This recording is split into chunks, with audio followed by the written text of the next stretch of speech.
So Bending Spoon has spent $4 billion buying software and nobody wanted anymore. So Evernote, Vimeo, AOL, they cut the team, they automate with AI, they extract a lot of cash. So and it worked every single time. So for the first time, Bending Spoon bought a company that ships a physical product. So a GPS tracker you strapped to your dog's collar. That means a lot of secondary sort of order implication, which is warehousing, supply chain, about 500 mobile network contracts, and then even hardware return rates. So this is something you cannot really fix with code. So, and I think there is a part that should make us pay particular attention, which is Tractive, namely the company, was already profitable, differently from other companies that Bending Spoon worked with before. So they were already growing 35 to 40% year over year. They passed about 100 million in recurring revenue. And so Bending Spoon changed something here. It's not the old playbook anymore. Maybe it's something new. So they paid a premium for a working machine. And the question is like, why would a software only empire like Bending Spoon would do that? So Nick, what is your first impression on this? Um, well, so the short answer is I have no idea. Ciao Jack, ciao everybody, welcome back. Even though I think there is one underlying theme that somehow is common to most, if not all, but most, I would say, acquisitions by Bending Spoons. This is a product that's still used by millions of users, as they say in the press release. And they love these type of products with a large and kind of faithful customer base with the opportunity to build on top of it. And as you mentioned, this is doubling down on a new market, so hardware and pets in particular. That's super interesting. It allows them to touch upon, as you mentioned, supply chain and all of that stuff, and on health-related data without getting close to the human. Excellent. I would say this points in some direction going forward. What do you think? Yeah, it feels more like an appendix to the playbook, right? So a kind Mm, of an experimental appendix to the playbook. The playbook is still the Bending Spoon one, but definitely like sort of taken and applied on a different sort of business model, if you will, which is has some far elements, but also it can be pretty transferable, I would say. So I don't know if they're really breaking it or maybe evolving it. So this is like a, yeah, well, as you well. ma- as you say, it's a of course it's an expensive test, but I don't think it's a test. Is it's really way more than that for sure. But it's definitely like replicating it in a very strong and growing category, which is pet hardware and data, software and subscription model. So very very interesting. So just to give more context, what is interesting also is that Tractive was co-founded by the founders of Runtastic. So Runtastic, one of the first platform for running data collection, metrics, and whatnot, very famous. Started in 2012, and basically it was sold to Adidas for 220 million in 2015. So very interesting. The same co-founder essentially launched something very, very similar, hardware-based for pets. And then there you go. That's the rest of the story, the back-end story. So feels like, Bending Spoon has a great reputation of getting great talents.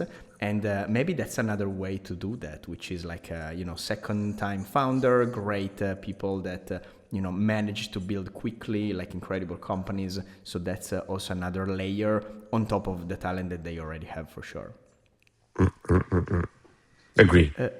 Yeah, a couple of points I think, just to expand on what you said, sort of the data sets that you mentioned. I think that's it's pretty cool. It's pretty important sort of angle, because at the end of the day, Tractive sits basically on one of the biggest proprietary data set for health pattern for pet and real-time movement.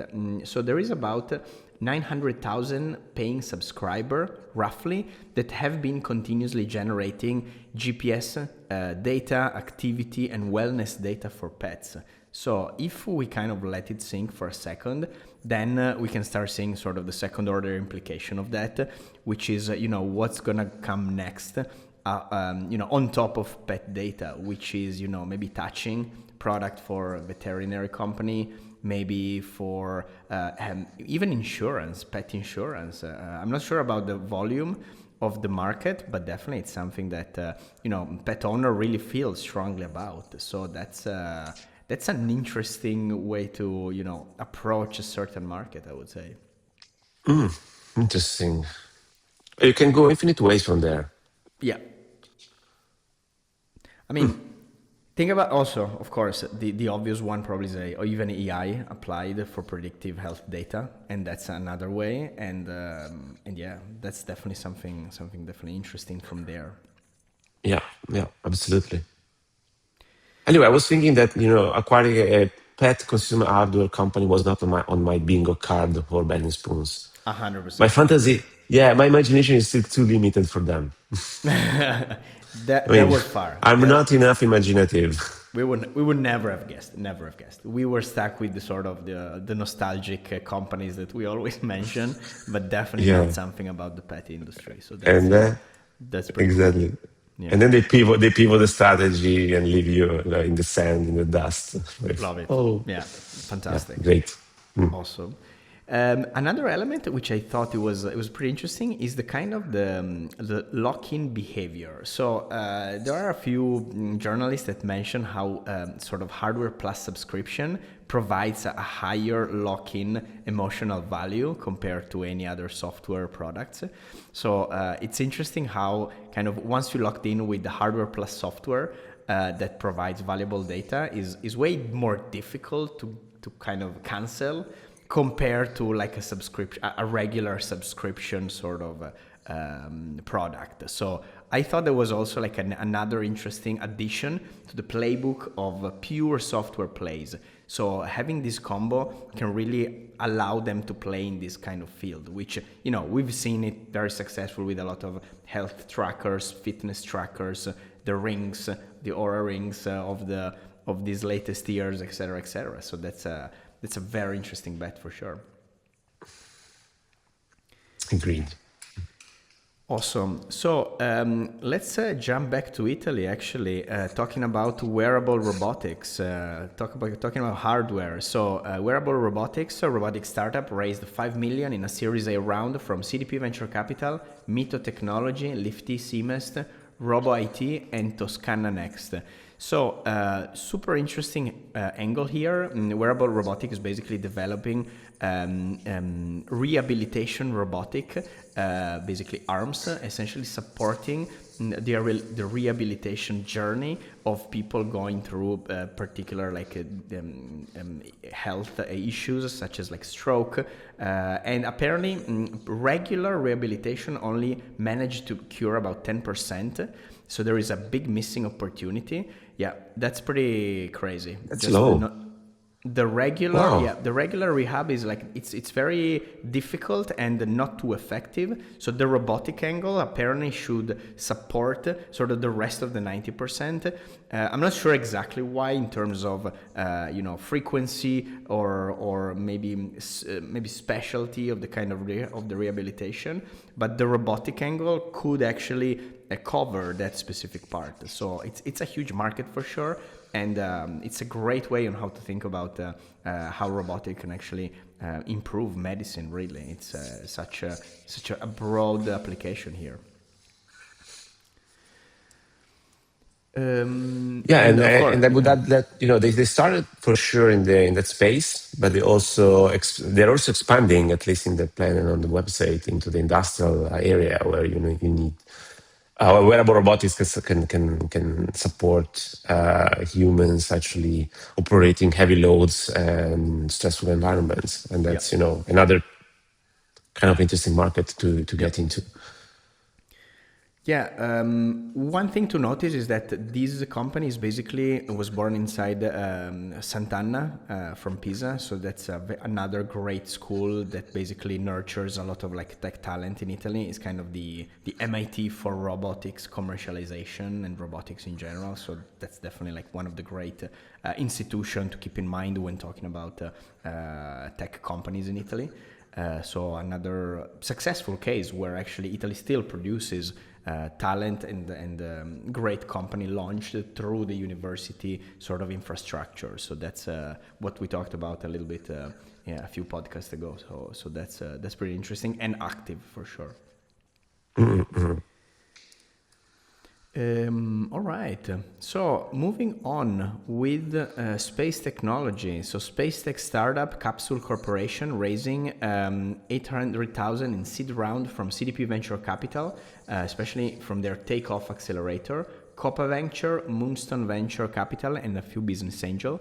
So Capsule is essentially working in essentially using and enabling water as a propellant among other elements, and that's an interesting element for the whole sort of not I would say not in the sort of the front page of the press world of the micro and medium satellites.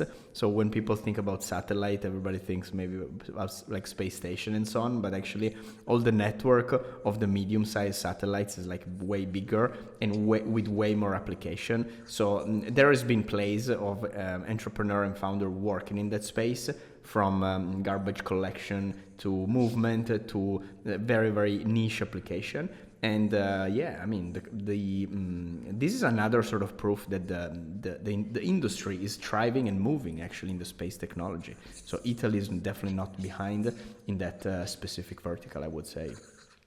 Yeah, I agree with you. So interesting take on propulsion in space. I would say we are used to air or other type of gas propellant, and moving to water is interesting. And allow me, Jack, this mandatory tip of the hat on the name and the mention to Dragon Ball with Capsule Corporation. Yeah. Yeah, exactly. We Love have the to say name. Yeah. that. Awesome.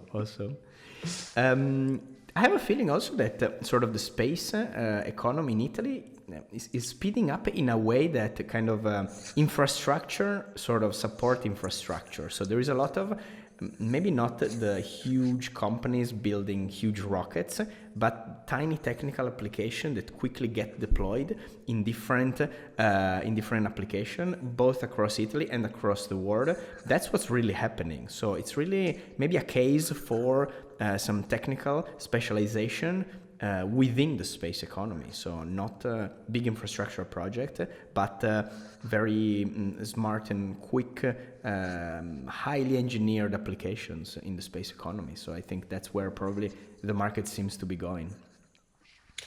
Yeah, I mean, I'm not sure. I don't have data points around this. We should ask our colleagues my colleague in the space tech team, but they would for sure reply that the space economy is a big market. So there is a lot of stuff to do. There are a lot of opportunities to tap into, and there is a lot to develop.